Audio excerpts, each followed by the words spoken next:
Bu, gimana ini? Berhenti! Lu gak bisa pergi kemana-mana. Gua bilang jangan main! Adegan saat ini suasana pagi hari ya. Ariana sebenarnya ingin ke perusahaan Sirin Lab untuk bertemu sama Davin di sana. Karena sebelumnya sudah membuat janji. Namun ketika Ariana di perjalanan, ternyata dirinya melihat salah satu preman yang dulu sebagai pelaku penyiraman air keras terhadap dirinya. Karena sudah sangat penasaran, Ariana pun berusaha mengikuti preman yang sedang naik motor untuk bertemu seseorang diduga bosnya, yaitu dalang pembunuhan berencana terhadap Ariana di masa lalu. Suasana cerita dibuat horor, menakutkan, hingga bikin tegang dari kejadian Ariana berhasil mengikuti preman tersebut. Lalu apa yang terjadi dan siapa bos preman dalang kasus pembunuhan terhadap Ariana di masa lalu? Tentu itu yang membuat penasaran kita semua. Seperti yang kita tahu, orang bertemu preman botak menggunakan topeng hingga tidak kelihatan jelas mukanya. Hanya terlihat alis dan matanya seperti layaknya seorang ninja.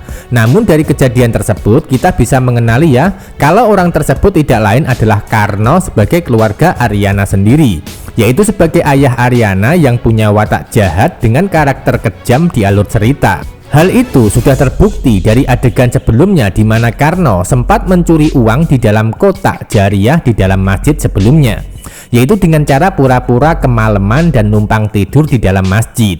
Selanjutnya di suasana pagi harinya, Karno menjadi ninja dan membuat janji bertemu dengan salah satu preman suruhannya. Hingga endingnya dari situlah menjadi awal kejadian pertemuan antara preman botak dan Karno yang melibatkan Ariana di dalamnya.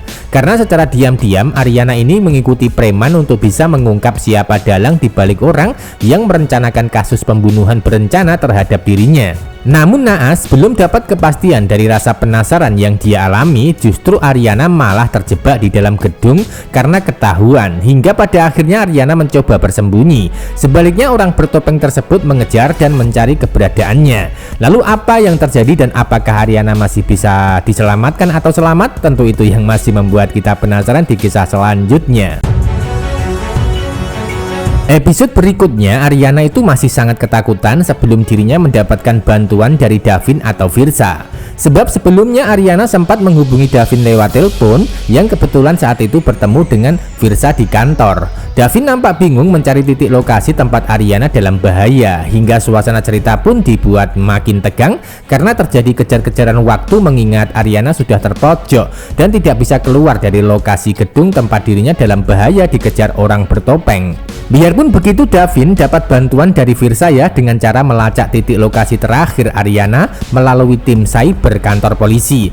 Hingga endingnya nanti Davin dan Virsa akan kompak untuk mendatangi tempat Ariana sedang terjebak dan butuh bantuan mereka. Sebaliknya, Ariana terus berusaha mengulur waktu dengan cara bersembunyi sampai bantuan datang untuk menyelamatkan. Hingga endingnya Ariana berhasil diselamatkan dalam keadaan masih ketakutan. Sebaliknya orang bertopeng tersebut akan kabur untuk bisa menghindari hukum. Hingga suasana cerita akan menjadi tegang namun baper ketika Davin memeluk Ariana dengan erat untuk menenangkan hatinya. Jadi pada intinya penjahat bertopeng tersebut sebenarnya adalah Karno. Namun bukan berarti peran Karno ini adalah dalang utamanya dari kasus pembunuhan berencana terhadap Ariana di masa lalu. Pasti ada orang di belakang Karno yang masih membuat penasaran kita semua dan menjadi misteri. Karena yang pasti Karno hanya orang suruhan juga demi mendapatkan uang. Itu artinya dalang utama kasus pembunuhan Asti di masa lalu adalah orang yang punya uang dan kaya raya. Dan tentunya kecurigaan kita adalah Pamela karena motif asmara, ya kan?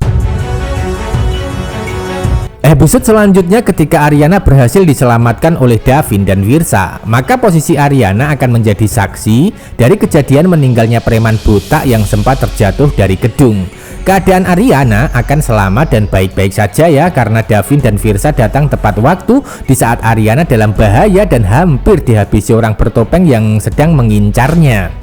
Walaupun pada kenyataannya Ariana gagal mengungkap dalang kasus pembunuhan berencana yang pernah dia alami waktu dulu, walaupun pada kenyataannya Ariana gagal mengungkap dalang kasus pembunuhan berencana yang pernah dia alami di waktu dulu.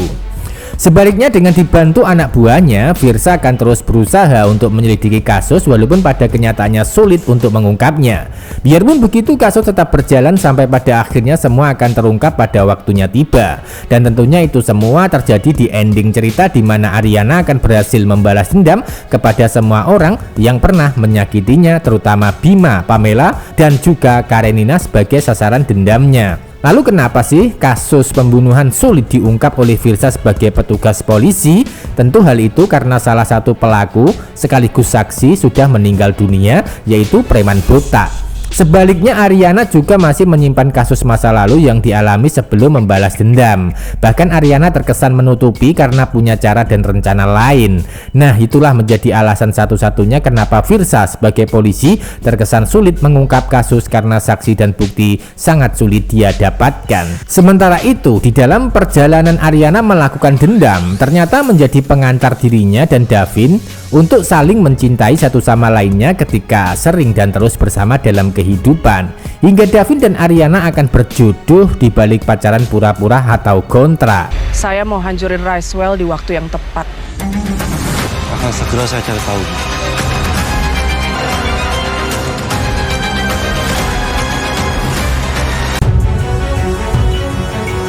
Adegan lain, Petrus sempat ragu dan bingung dalam mengambil keputusannya, yaitu di antara membantu Ariana demi menyelamatkan istrinya atau berkhianat sama Karenina sebagai bos perusahaan Vistara. Awalnya Petrus sempat ingin membantu Karenina dan ingin melanjutkan rencana memata-matai Ariana sesuai dengan keinginan Karenina.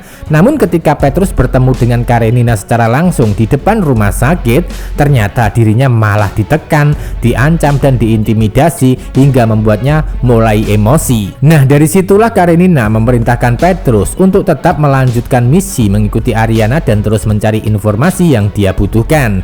Dengan begitu maka Karenina akan dengan mudah menghancurkan Ariana dan Ricewell di waktu yang tepat sesuai rencana. Petrus sempat bilang kepada Karenina akan melakukan perintah. Namun dibalik itu semua, muka Petrus nampak tersenyum licik ketika Karenina sudah pergi dari hadapannya, sebagai tanda kalau Petrus punya rencana untuk menggagalkan rencana Karenina secara diam-diam dengan cara berpihak dan membantu Ariana. Jadi pada intinya rencana Karenina pasti akan gagal dan sia-sia. Dan yang menggagalkan adalah Petrus sendiri sebagai anak buah yang akan berkhianat sama dirinya. Karenina yang akan hancur sendiri pada endingnya, ya kan? Alih-alih ingin mengalahkan Ariana dalam dendam dan kehidupan, ya kan? Malah sebaliknya dirinya sendiri yang akan tumbang dan menderita di alur cerita Wajah Cinta yang lain berikutnya. Jadi jangan sampai ketinggalan kisah lengkapnya malam ini. Terima kasih.